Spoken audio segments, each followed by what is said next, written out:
가나안 땅으로 가라 이런 말씀이 구약에 많이 있거든요. 그 말은 복음 속으로 들어가라 그 말이에요. 가나안을 정복해라 이 말은 복음을 누리고 가정과 가문과 민족과 세계를 살리라는 말입니다. 영적으로 해석하면 그런 의미가 있다라는 거죠. 그래서 복음 속으로 들어가고 복음을 누리고 가정과 가문과 이웃을 살리고 세계 살리는 일은 오늘 말씀해 보니까 쉬운 일이 아니에요. 물론 하나님이 함께 하시면은 되어지지만 쉽지 않습니다. 이스라엘 백성들이 지금 가나안 가까이 왔잖아요. 왔는데 지금 모세가 죽은 겁니다. 최고의 지도자 모세가 죽었을 때 이게 위기 중 위기 아니겠습니까? 너무너무나 그 이스라엘 백성들을 40년 동안 잘 인도했잖아요. 그런데 그 지도자 모세가 죽었을 때는 이게 보통 문제가 아니죠. 그리고 가나안 땅에는 7족속과 31명의 왕들이 지금 살고 있습니다. 이스라엘 백성들이 애굽에서 400년 동안 있을 때 북쪽에서 여러 민족이 흘러 들어와서 가나안 땅에 그들이 정착을 했는데 400년 동안 살다 보니까 자기 땅으로 착각을 하는 겁니다. 그러니 순순히 나가겠냐고요. 전쟁해야만 그들을 내쫓을 수 있을 거 아니겠어요? 그러니까 이게 두려운 겁니다. 전쟁은 여러분 이게 보통 어려운 일이 아니지 않습니까? 막 사람이 죽고 재산이 불타고 그게 전쟁 아니겠어요? 그러니 전쟁해야 되지. 지도자 모세는 죽었지. 위기에 지금 빠질 수밖에 없는, 두려움에 빠질 수밖에 없는 거예요. 그래서 하나님은 오늘 9번이나 강해라, 담대하라, 두려워하지 마라, 염려하지 말라고 오늘 말씀을 하는 겁니다. 얼마나 두려움에 빠졌던지 이스라엘 백성들을 지금 9번에 걸쳐서 두려워하지 말라고 지금 말씀하고 있는 겁니다. 여러분, 정말 우리가 복음 속으로 들어가고 복음을 누리려면 너무너무 사단이 방해를 많이 해요. 정말 우리 가문을 살리고 지역과 민족과 세계 살리려면 보통 어려운 일이 많은 게 아닙니다. 그래서 오늘 이스라엘 백성들에게 두려워하지 말라고 말씀하셨던 그 하나님의 음성을 여러분도 들으시기를 바랍니다. 9번이나 말씀했어요. 그러면 우리가 정말 복음을 누리고 여러 가지 어려움이 많은 이런 상황 속에서 우리가 세계 복음을 하려면 어떻게 해야만 되겠냐? 오늘 3가지를 꼭 기억하셔야 돼요. 첫째로 정말로 두려워하지 마셔야 돼요. 그냥 두려워하지 말란 말이 아니라 분명한 근거가 있습니다. 두려워하지 말아야 될 근거가. 그게 뭡니까? 3가지죠. 첫째, 하나님의 계획을 그 누구도 바꿀 자가 없습니다. 가나안을 정복하게 하시겠다. 복음 가진 여러분들로 하여금 복음을 누리게 하시고 복음을 증거케 하셔서 전 세계를 살리시겠다고 하는 것이 하나님의 계획인데 이 계획을 그 누구도 바꿀 자가 없다. 여러분 확신하시기 바랍니다. 하나님의 의지를 누가 바꿀 수가 있겠습니까? 하나님이 하시겠다는데 아무도 못 막아요. 여러분이 신비주의라면, 여러분이 율법주의라면, 여러분이 인본주의라면 세계복음을 할 수 없습니다. 그러나 여러분이 정말 복음을 가졌다면 하나님은 여러분을 통해서 세계복음을 하실 것입니다. 이 계획을 바꿀 자가 없어요. 그러면 우리만 세계복음화 할 수 있냐? 우리만 복음 가졌냐? 한번 전도 현장 가서 전도를 안 해보면 몰라요. 한번 해보세요. 복음 전해보세요. 복음 알고 있나? 그러니까 한 번도 안 가본 사람들이 제 말을 잘 이해를 못해요. 요즘에는 제가 그런 얘기를 잘 안 합니다만 초창기에 제가 강하게 복음 아는 사람 너무 없다. 우리밖에 없다. 이런 얘기를 했습니다만은 지금은 별로 안 하는데 지금 하고 있잖아요. 근데 여러분 현장 들어가 보세요. 들어가서 한번 기존 교회인 교인이든 누구든 한번 말해보세요. 그리스도란 말 알고 있는지. 한 번도 현장 안 들어가 보니까 이런 말이 이해가 안 되는 거예요. 그리고 저는 세계 현장을 돌아다니잖아요. 어느 민족 불문하고 복음을 몰라요. 참 이거 어떻게 전달해야 될지 모르겠어요. 여러분 현장에 들어가 봐서 몇 사람만 한번 전해보시라니까 내 말이 이해가 될 것입니다. 어쨌든 여러분이 이 복음을 가졌는데 하나님은 그렇다면 여러분을 통해서 세계 복음을 하시겠다라는 거거든요. 그게 증거입니다. 그러면 여러분과 여러분 가정과 여러분 자녀들과 여러분 지금 몸담고 있는 교회를 통해서 하나님은 세계 복음 하시겠다는 건데 이 계획을 그 누구도 바꿀 자가 없어요. 반드시 하나님은 여러분과 우리 교회를 통해서 이루실 줄로 믿습니다. 여호수아서 1장 3절 4절에 보니까 가나안 땅을 너희에게 주었노니 그리고 또 너희의 영토가 되리라. 이게 하나님의 계획입니다. 이게 누가 바꾸겠습니까, 여러분? 여러분을 통해서 여러분 가문을 살리시겠다는 겁니다. 여러분 통해서 지금 이 참 복음 몰라서 방황하는 많은 사람을 살리시겠다는 거죠. 여러분을 통해서 저 북한을 살리시겠다는 겁니다. 이번에 장성택 씨 죽었잖아요. 이야, 그게 북한 땅입니다. 여러분 기도하셔야 돼요. 이게 흑암이거든요. 흑암. 이게 사람의 짓이 아니라요. 흑암 역사요. 영적으로 여러분이 붙으셔야 돼요. 기도로 붙어야 돼요. 저 안타까운 북한을 놓고 기도하셔야 됩니다. 흑암 세력이 무너지도록.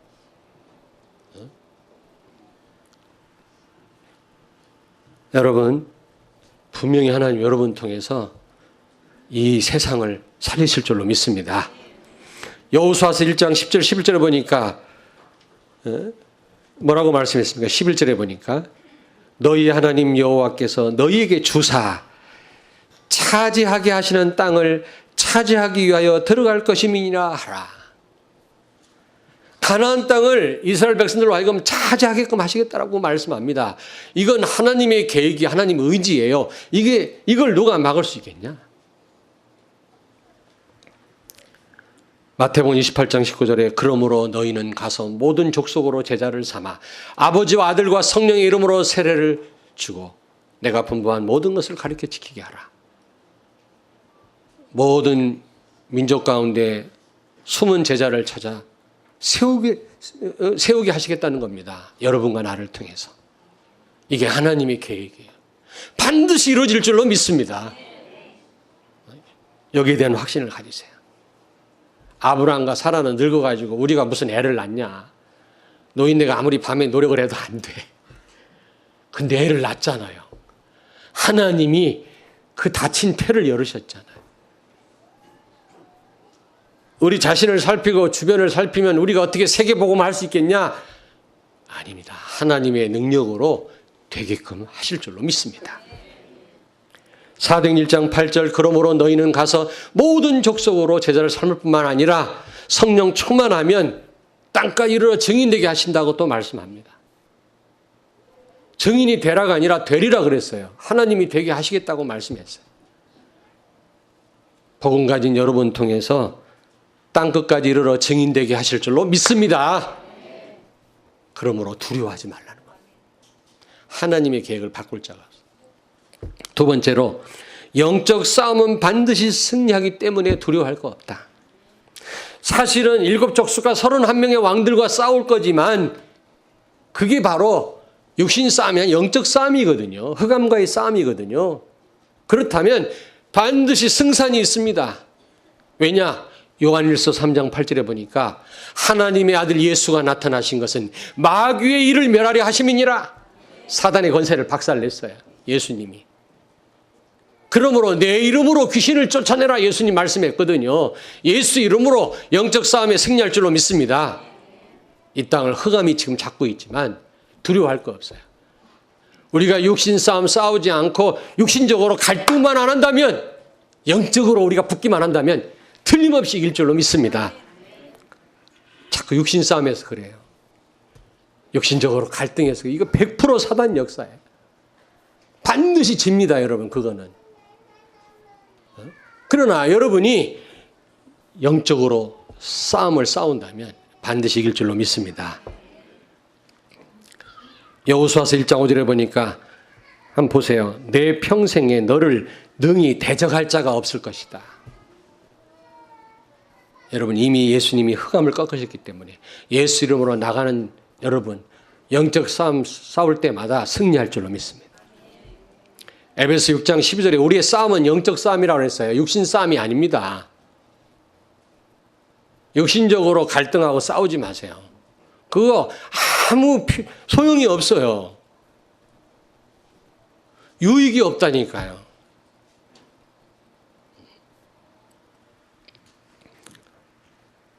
신명기 2장 9절에 보니까 모압하고 싸우지 마라. 이스라엘 백성들한테 그랬어요. 19절에 보니까 암몬하고 싸우지 마라 그랬어요. 하나님이요. 다른 족속은 쳐서 멸하라. 한 사람도 남기지 말라. 다 죽이라고 그랬는데 왜 모압과 암몬하고는 싸우지 말라고 그랬죠? 롯의 후손들이에요. 아브라함의 친척이니까. 형제 자매끼리는 싸우지 마라 그랬거든요. 불필요한 싸움. 성도들끼리 갈등하지 마라. 100% 사단한테 속는 거예요. 그런 싸움을 싸우면 틀림없이 끊임없이 문제 와요. 그러면 계속 염려에 빠질 수밖에 없는 겁니다. 그러나 우리가 어떤 가운데서도 육신 싸움 싸우지 않고 육신적으로 갈등하지 않고 영적인 싸움을 싸운다면 염려할 거 없다. 승리할 줄로 믿습니다. 세 번째로 두려워하지 말아야 되는데 하나님의 언약은 반드시 성취되기 때문에 두려워하지 말아야 돼. 여호수아서 1장 6절에 보니까 그들의 조상에게 맹세하여 그들에게 주리라 한 땅을 이 백성에게 차지하게 하리라.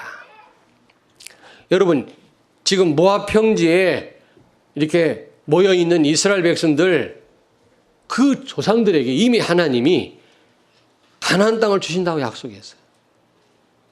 그 약속한 대로 반드시 이 땅을 차지하게 할 것이다라고 하나님 말씀합니다. 하나님은 시건치 않는 분이라고 그랬어요. 반드시 하신 말씀을 이루시고 책임지시는 분이신 줄로 믿습니다. 저는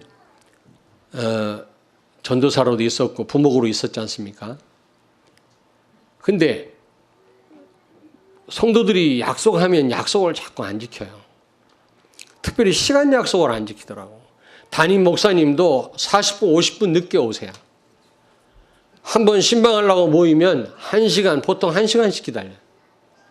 성도들도 당연히 늦어도 되는 줄 알고 늦게 옵니다.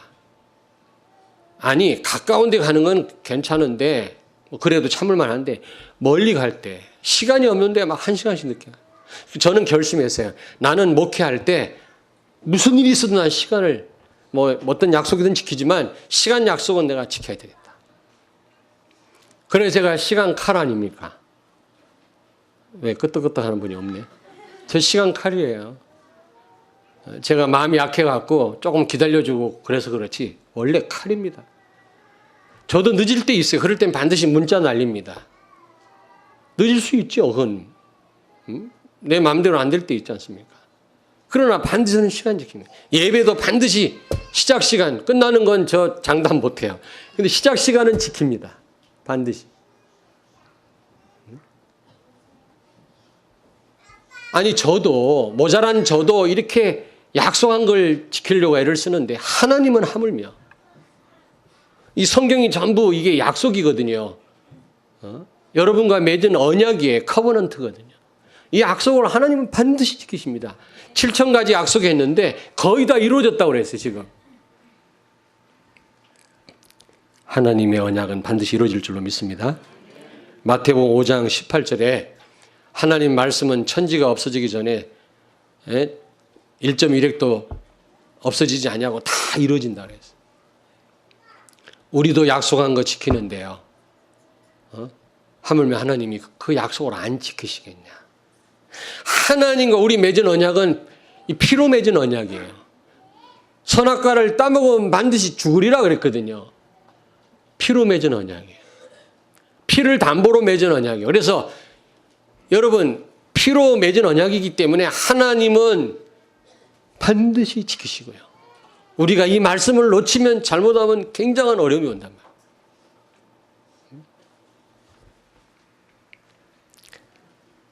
여호수아서 1장 13절에 보니까 이 땅을 너희에게 주시리라 하였나니 너희는 그 말을 기억해라. 너희 조상들에게 이미 주겠다고 약속한 거 그걸 기억해라. 마태복음 24장 14절에 여러분 복음이 땅까지 증거된 후에야 세상 끝이 오리라 그랬거든. 예수님 재림은 반드시 있을 사건 아닙니까? 예수님 재림이 이루어지려면 복음이 땅까지 증거돼야 되거든요. 세계 복음화 돼야 되거든요. 세계 복음화가 되지 않으면 예수님 재림이 불가능해요. 그래서 뭐 예수님 언제 재림한다 이런 말 누가 하거들랑 듣지 마세요. 복음이 아직 증거되지 않은 데가 많은데 어떻게 예수님 재림합니까? 그러니까 반드시 여러분 세계 복음화는 되어집니다. 하나님의 약속은 반드시 이루어집니다. 아무리 지금 뭐 우상이 난무하고 지금 뭐 귀신 문화가 창궐하다 할지라도 세계 복음화는 되어집니다. 이 약속을 믿으시기 바랍니다. 두 번째입니다. 큰 두 번째로 여러분 우리가 정말 복음을 정말로 우리가 누리고 세계 복음화 하려면 받은 은혜를 기억하셔야 돼요. 첫째로 애굽에서 있었던 일을 기억하세요.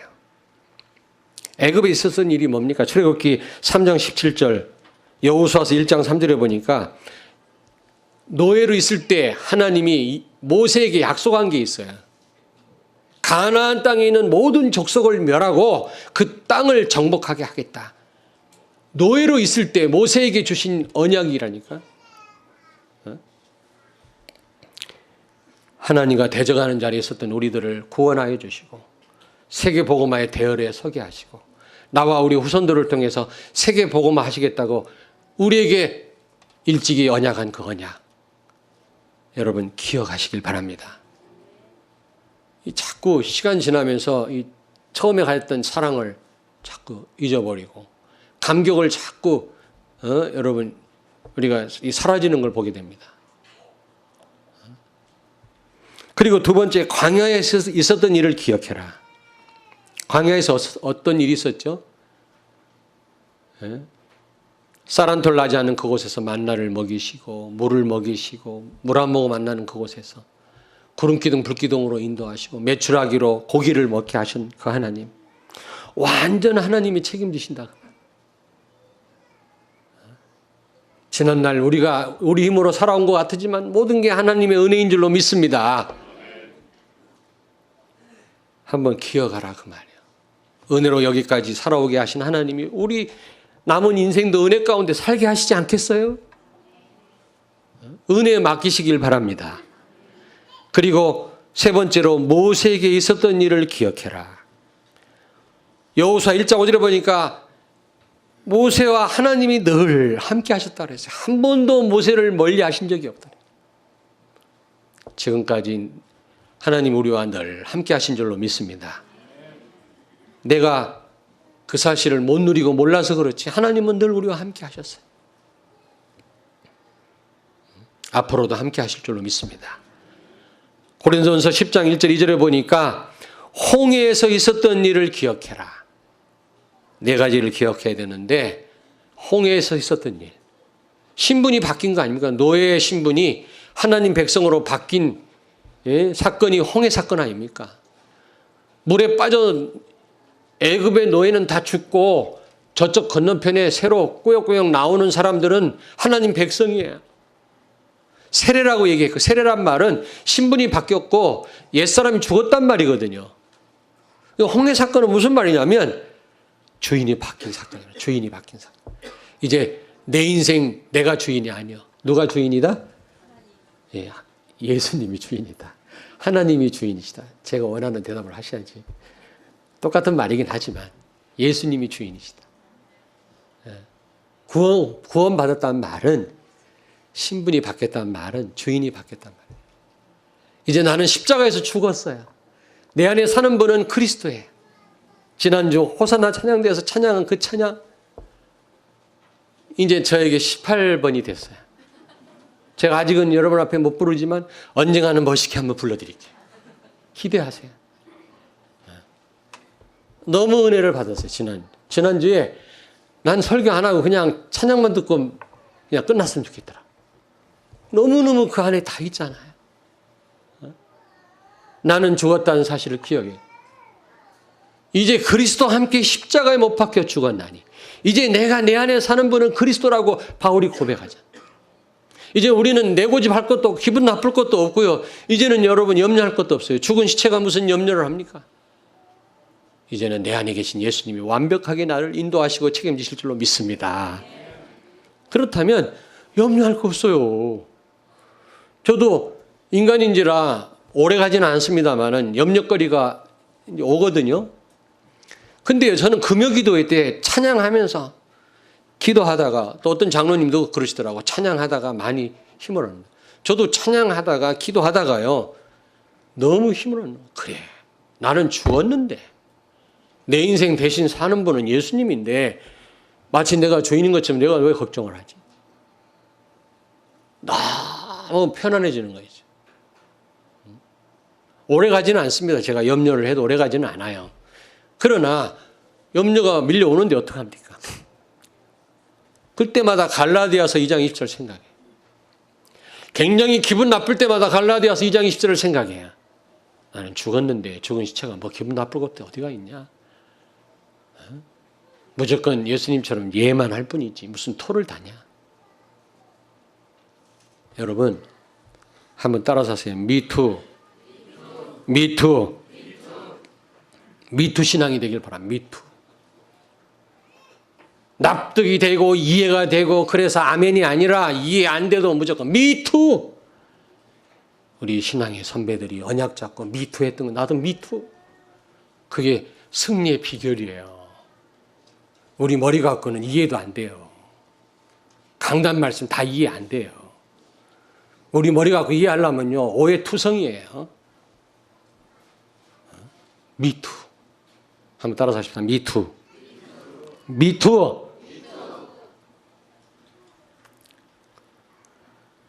세 번째입니다. 큰 세 번째로 역할 따라 주신 메시지를 제대로 붙잡아야 돼요. 오늘 제가 말씀드릴 때 자기 역할에 해당되는 메시지 굳게 붙잡고 정말로 기도하셔야 돼요. 이 말씀대로 순종하셔야 돼요. 첫째로 지도자 여호수아에게 주신 메시지가 있어요. 이건 저한테 해당되는 거겠죠. 저는 이 말씀 붙잡고 기도해야 되겠고 여러분이 이 말씀대로 되도록 기도해 주셔야 돼요. 모세가 죽었을 때 여호수아가 얼마나 두려워 떨었겠습니까? 이거 어떡하지? 능력도 많이 받지만 모세가 막 돌에 맞아 죽을 뻔했거든. 막 백성들한테. 이 200만을 어떻게 하지? 어떻게 해야 돼? 능력이 모세에게 있었던 게 아닙니다. 하나님께 있습니다. 여러분 담임 목사가 사람 의지하지 않고 성도 의지하지 않고 그 어떤 거 의지하지 않고 하나님만 의지할 수 있도록 기도해 주시길 바랍니다. 하나님만 의지하도록. 그리고 하나님의 약속을 붙잡아라. 지도자가 할 일은 하나님의 약속 붙잡는 거예요. 환경에 흔들리지 말고 하나님의 말씀 붙잡아라. 얼마나 위기가 많았습니까? 이스라엘 백성들이 40년 동안 광야를 걸어가면서 그때마다 모세는 하나님의 말씀을 붙잡았어요. 주의 종이 하나님 말씀 붙잡을 수 있도록. 환경에 흔들리지 않도록. 사람 눈치 보지 않도록. 여러분, 사람을 배려하고 소통이 돼야 되지만 그건 필요하지만 눈치 봐서는 안 되거든요. 그런 담임 목사가 되도록 기도해 주시길 바랍니다. 능력이 모세에게 있었던 게 아니에요.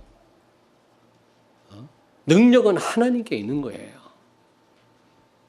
뭔가 배경이 있는 성도에게 능력이 있는 게 아니고 하나님께 있습니다. 하나님만 의지하도록. 주의 종이 이게 안 되면 끝이거든요. 그리고 두 번째입니다. 유사들에게, 중직자들에게 주신 메시지 있어요. 중직자 되시는 분들은 꼭 붙잡으세요. 앞서가라 그랬어요. 앞서가라. 여기 보니까 모범을 보이라. 앞서가라. 앞서가라. 모범을 보이면 다 따라가게 돼 있어요. 목사님이 이렇게 해라 그러면 목사님이니까, 전도사님이 이렇게 해라 그러면 전도사님이니까, 주의 종이니까 뭐. 그러나 중직자가 이렇게 하라 그러면 설득력이 있어요. 중직자가 모범을 보이면 따라가게 돼 있어요.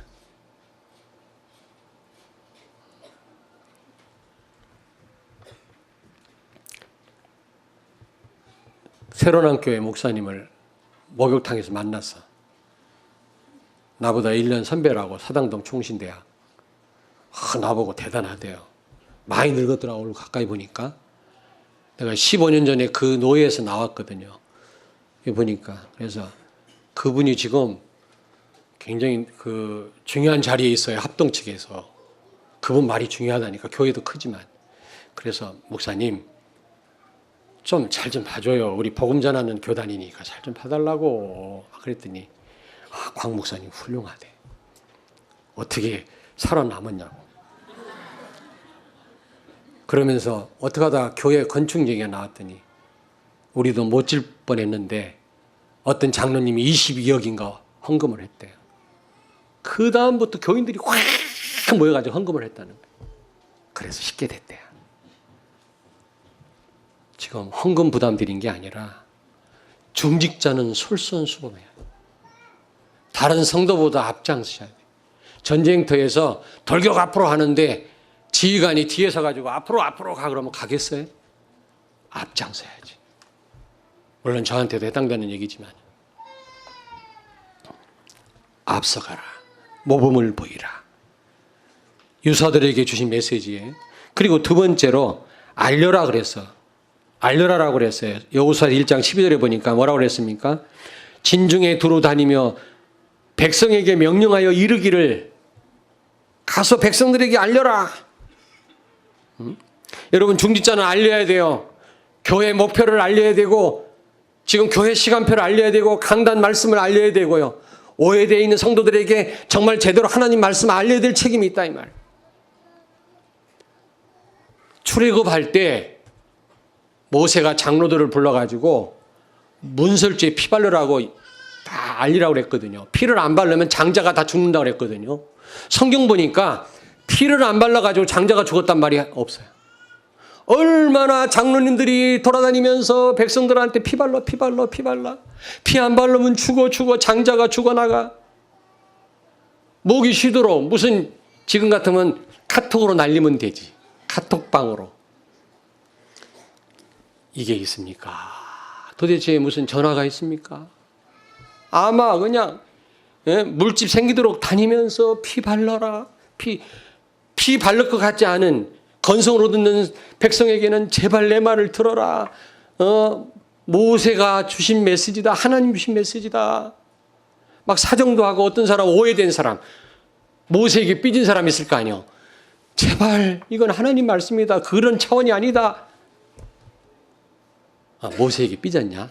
그래 나도 기분 나빠. 바르지 마. 다 죽어요. 다 죽어. 장자가. 다 죽어요. 죽었다는 말이 없어요. 한 명도 없어요. 얼마나 중직자들이 임무수행을 잘했습니다. 여러분 유사들에게 주신 메시지입니다. 중직자들에게 주신 메시지. 이렇게만 역할대로 감당만 한다면 염려할 거 하나도 없어요. 중직자들이 염려할 거 없고 우리 성도들이 우리 교회가 염려할 게 없어요. 두려워할 게 없어요. 뭐가 두려워합니까? 역할 분담을 제대로 하는데 이게 안 돼서 그렇지. 세 번째 백성들에게입니다. 여호수아서 1장 16절 18절 같이 한번 읽습니다. 16절 18절을 같이 읽습니다. 그들이 여호수아에게 대답하여 이르되 당신이 우리에게 명령하신 것은 우리가 다 행할 것이요 당신이 우리를 보내시는 곳에 우리가 가리이다. 우리는 범사의 모세에게 순종한 것 같이 당신에게 순종하려니와 오직 당신의 하나님 여호와께서 모세와 함께 계시던 것 같이 당신과 함께 계시기를 원하나이다. 누구든지 당신의 명령을 거역하며 당신의 말씀을 순종하지 아니하는 자는 죽임을 당하리니 오직 강하고 담대하소서. 이런 분들이 다 되기를 바랍니다. 여러분이 담대하게 말씀하시옵소서. 우리가 순종하겠습니다. 여러분, 제가 만약에 설교를 포기한다. 나 그냥 아저씨. 예? 그냥 아저씨라니까? 여러분, 그 찬양 전공한 분이, 아니, 음악 전공한 분이 찬양을 안 한다. 음악을 안 한다. 아줌마요. 그렇지 않습니까? 우리가 하나님의 백성인 이유가 어디 있습니까? 하나님의 말씀이 있어서 그렇거든. 하나님의 말씀은 우리를 가치 있게 만들어요. 하나님 백성답게 만들어요. 하나님의 말씀이 없으면 하나님의 백성이 아니에요. 신명기 4장 6절을 읽습니다. 굉장히 중요한 말씀이에요. 다 찾으세요. 신명기 4장 6절. 신명기 4장 6절. 265페이지 같이 읽습니다. 너희는 지켜 행하라. 이것이 여러 민족 앞에서 너희의 지혜요 너희의 지식이라. 그들이 모든 규례를 듣고 이르기를 이 큰 나라 사람은 과연 지혜와 지식이 있는 백성이로다 하리라. 아멘. 이스라엘 나라가 강원도하고 경기도 합친 정도밖에 크기가요. 그 정도밖에 안 되거든요. 근데 여기 보니까 큰 나라라고 그랬거든요. 사람들이 이스라엘을 큰 나라로 그렇게 말할 것이다. 왜요? 하나님의 말씀이 있기 때문에. 하나님의 말씀이 있어서 그래요. 하나님의 말씀과 가까울수록, 강단 말씀과 가까울수록 하나님 백성다워지고 교인다워진다는 사실을 기억하세요. 삼손이 제일 강할 때가 언제입니까? 머리가 길 때입니까? 아닙니다. 하나님 말씀을 지킬 때입니다. 붙잡았을 때입니다. 삼손이 가장 약할 때가 언제입니까? 머리를 깎여섭니까? 아닙니다. 하나님 말씀을 놓쳤을 때예요. 그래서 마귀는 결국 말씀을 못 듣게 하고 못 잡게 해요. 멀어지게 해요. 시편 2편 빨리 찾습니다. 시편 2편. 시편 2편 3절을 같이 읽겠습니다. 2절 3절을 같이 읽겠습니다. 시편 2편 2절 3절. 세상의 군왕들이 나서며 관원들이 서로 꾀하여 여호와와 그의 기름 부음 받은 자를 대적하며 우리가 그들의 맨 것을 끊고 그의 결박을 벗어버리자 하는도다. 아멘. 맨 것이 뭐고 결박이 뭡니까? 하나님의 말씀. 하나님의 말씀을 멀어지게 하고 끊어버리자, 못 듣게 하자, 놓치게 하자, 그 말이에요. 마귀가.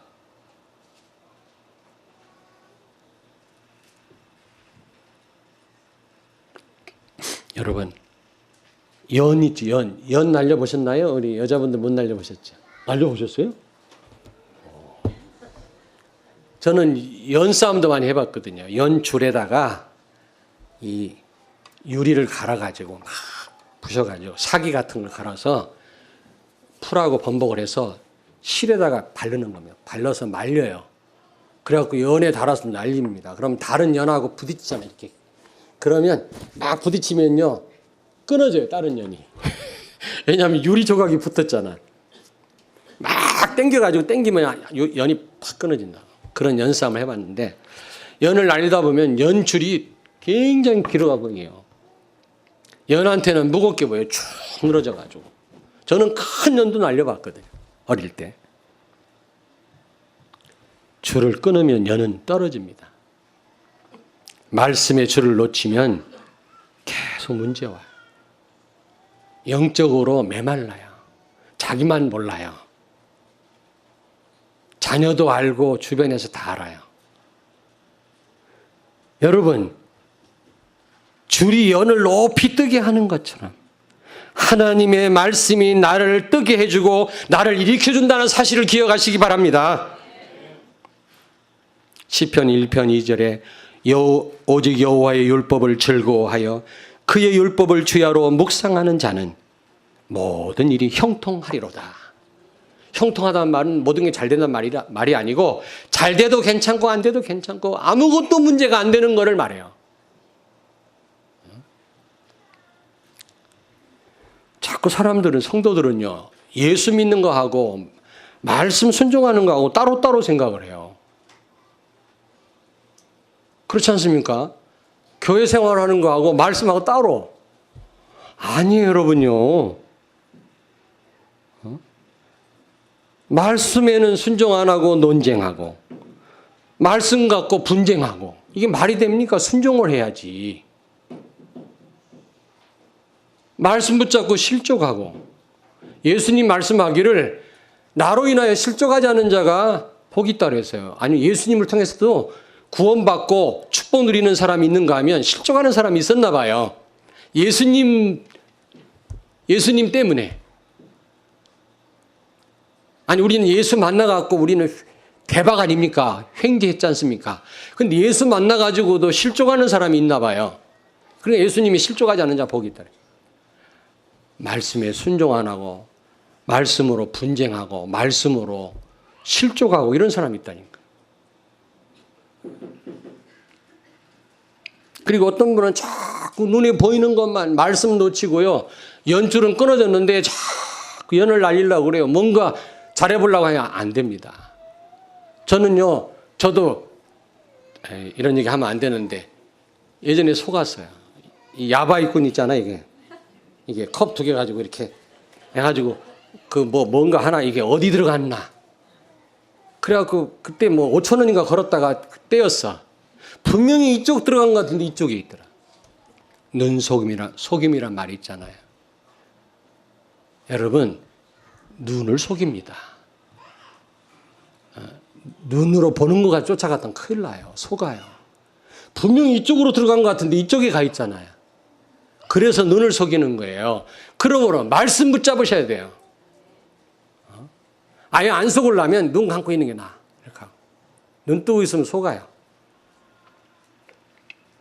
그래서 여러분들은 아까 말씀드린 것처럼 미투 전략으로 나가세요. 우리 머리로 다 이해 못해요. 강단 말씀도 다 이해 못해요. 목사님이 어떤 마음으로 저런 말 했는데 이해 안 돼요. 그러니까 무조건 미투. 다시 한번 미투. 영어로 미투. 무슨 얘기인지 알죠? 나도 역시 같은 마음입니다. 그런 뜻이에요. 다시 한번 미투. 납득이 안 간다는 개콘에서 그런 말을 납득 다 안 돼요. 납득 다 안 돼요. 납득해갖고 다 이해돼갖고 여러분 마음에 다 와닿아갖고 아멘. 그렇게 갖고는 안 되니까 무조건 미투. 신앙의 선배들 7렘넌트 무조건 미투였어요. 미투. 그게 어리석은 게 아니에요. 그게 현명한 거예요. 승리하는 성도 특징 미투. 우리는 납득할 머리가 안 된다는 사실 기억하시고요. 6일 약국에 갑시다라는 책이 있어요. 혹시 보신 분이 있습니까? 김성호 씨가 쓴 책인데요. 서울대 약대를 나와서 마산역에서 4.5평짜리 조그마한 약국을 10년 동안 경영했던 분인데 거기서 성공을 해가지고요. 메가스터디라고 하는 온라인 교육 사업처를 이렇게 이룩한 사람이에요. 자산 가치가 삼성 버금간다. 삼성은 못 따라가겠지. 근데 그 정도로 대성한 사람이에요.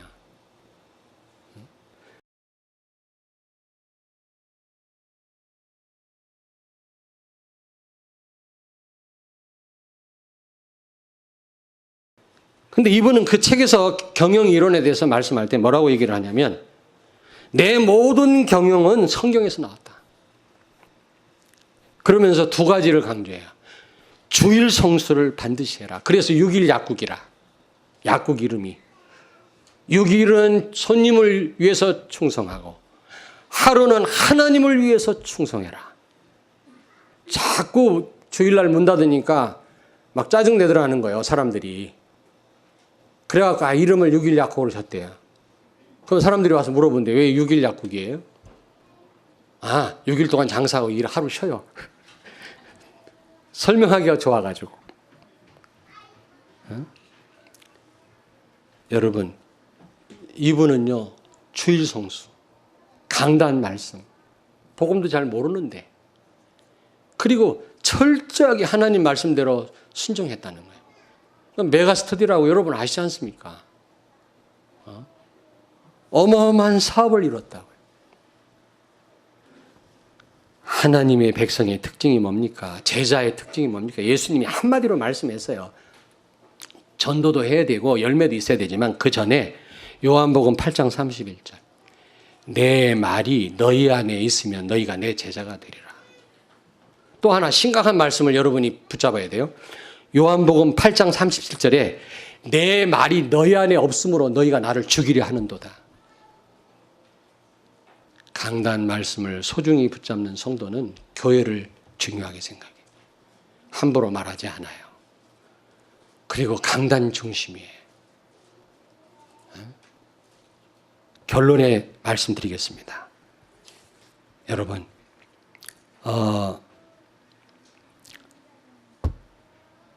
부모의 영적 상태는 후대에게 전달합니다. 여러분, 우리가 렘넌트를 강조를 많이 해서 그런지 몰라도 후대에 관심 있는 분들이 많더라고. 꼭 기억하세요. 꼭 기억하시라고. 관심 있는 거 좋아요. 어떻게 보면은 좀 과하다 할 정도로 자녀에게 관심 기울이고 키우는 건 좋은데 교회 중심이 안 되면 안 돼요. 영적 상태가 바로 되지 않으면 자녀한테 전달돼요. 아무리 자녀를 잘 키워도 안 돼요. 꼭 기억하세요. 영적 상태는 제가 지금 말씀드렸던 정말로 두려워하지 말고 받은 은혜를 기억하고 역할 따라서 우리가 제대로 우리가 사명 감당할 때 최적의 영적 상태가 되는데 이게 후손들한테 전달돼요. 스승의 영적 상태는 제자에게 전달되고 우리 성도들의 영적 상태는 우리 교회에 속해 있는 렘넌트들한테 전달돼요.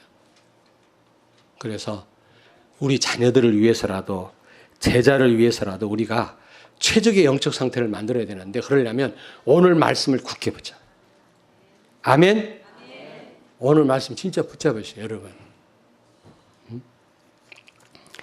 백성에게 주신 메시지가 뭡니까? 모세에게 한 것처럼 순종해라. 여러분, 여호수아가 모세의 종이었는데 갑자기 이렇게라 저렇게라 하면 불순종할 수도 있겠죠. 그러나 그게요, 모세 여호수아가 문제가 아니라 하나님 말씀이라면, 좀 담임 목사님이 좀 모자라도 하나님 말씀이라면 아멘. 미투 그래야지. 모세하고 여호수아 같아요? 모세는 큰 시대를 움직였던 지도자고 지금 여호수아는 밑에서 당번 역할을 하던 사람인데 갑자기 이 사람이 와서 뭐라고 하면요. 담임 목사가 완전합니까? 제가? 부족하잖아요. 그래도 하나님 말씀이라면 복종해야죠. 그리고 백성들에게 주신 메시지 두 번째, 양식을 준비해라. 이 말은 기도해라, 기도해라. 기도해라. 기도하는 게 이게 힘을 비축하는 거예요. 예? 새벽 기도, 금요 기도에 너무너무 중요해요. 자리가 너무 많이 비어 있음을 저는 안타깝게 생각합니다. 그리고 더불어 같이 가라. 일반 백성에게 주신 메시지입니다. 모세에게 한 것처럼 그 말씀에 순종해라. 강단 말씀 순종해라. 모세 여호수아가 물론 중요하지만 그게 중요한 게 아니라 하나님의 말씀이라면 순종해라. 그리고 양식을 준비해라. 기도해라. 새벽 기도, 금요 기도. 그리고 더불어 같이 가라. 분명히 말씀했어요. 일반 백성에게. 그러면서 유사들에게는 앞서가라. 그리고 알려라. 지도자 여호수아에게는 능력이 모세에게 있는 게 아니라 하나님께 있으니까 하나님만 바라봐라. 저는 하나님만 바라보랍니다. 하나님만 바라볼 수 있도록 기도해 주세요. 사람 의지하지 않도록, 환경에 빠지지 않도록 목사가 하나님의 언약을 붙잡아라. 이게 지도자 여호수아가 할 일이라. 어떤 가운데서 목에 칼이 들어와도 하나님의 언약 붙잡을 수 있도록 담임 목사가. 여기 지금 와 계세요. 어르신인데 우리 연세 많은 우리 집사님 네 분이 지금 여기 앉아 계시는데 식사 대접을 해서 제가 가서 식사를 잘 아주 완전 그 옛날 어머니가 해주던 시골 반찬으로 너무 맛있게 먹었습니다. 지금 여기 앉아 계시다니까. 근데 우리 교회 성도가 아닙니다. 요 근교에 있는 시골 교회를 섬기는 분들인데 아주 어려운 교회. 그 살림 다 하세요. 두 분이. 근데 이분이 저를 초청해서 가서 우리 성도가 아니 우리 교회 교인이 아니라 지금 여기 와 계세요. 아, 답답하네. 누구라고 말씀도 못 드리고. 근데 이분들 하시는 말씀이요. 목사님 말씀 너무나 사모합니다. 여기 지금 계십니다. 극동방송 들어보고 많이 들어보고 어디도 가보지만 전부 뭐 정치 얘기나 했었고 말이지, 코미디나 하고 말이지, 하나님 말씀 복음 이렇게 전하는 교회 나는 보지 못했습니다. 난 그래서 우리 집사람은 교회 살림하려고 주일마다 요 근교에 저 논산 달려가지만 나는 안 갑니다. 목사님 메시지 들으려고. 그러시더라고요. 여기 와 계세요. 식사 대접해서요. 잘 먹었어요. 지금 감사를 드리는데요. 너무너무나 복음이고 너무너무나 하나님 말씀. 어디서 못 들어본 말씀. 이 메시지 때문에 와이프는 시골교회 섬기러 가도 나는 안 가고 이 말씀 듣는다고 그러더라고요. 자주 가고 싶은데, 자주 듣고 싶은데 못 들어서. 근데 이번 주에는 안 가셨나 봐요, 시골에. 여기 오신 거 보니까. 내가 우리 교회 다니다 어느 지역에 취직한 어떤 자매를 만났는데, 목사님, 내가 세계비전교회 있을 때는 몰랐어요. 내가 타향살이 하다 보니까 교회가 생각나요. 메시지가 생각나요. 그때 있을 때는 몰랐어요. 귀한 줄 몰랐어요. 거짓말이 아니에요. 정말 그러더라고요. 여러분, 하나님의 백성다우려면 하나님 말씀 가까워야 돼요. 성도가 성도다우려면 강단 말씀 붙잡아요. 사단은 수없이 속여요. 속지 마세요. 하나님 말씀 붙잡으라 그랬지 사람 말 붙잡으라고 말하지 않았어요. 기도하겠습니다. 하나님 아버지, 은혜를 감사합니다.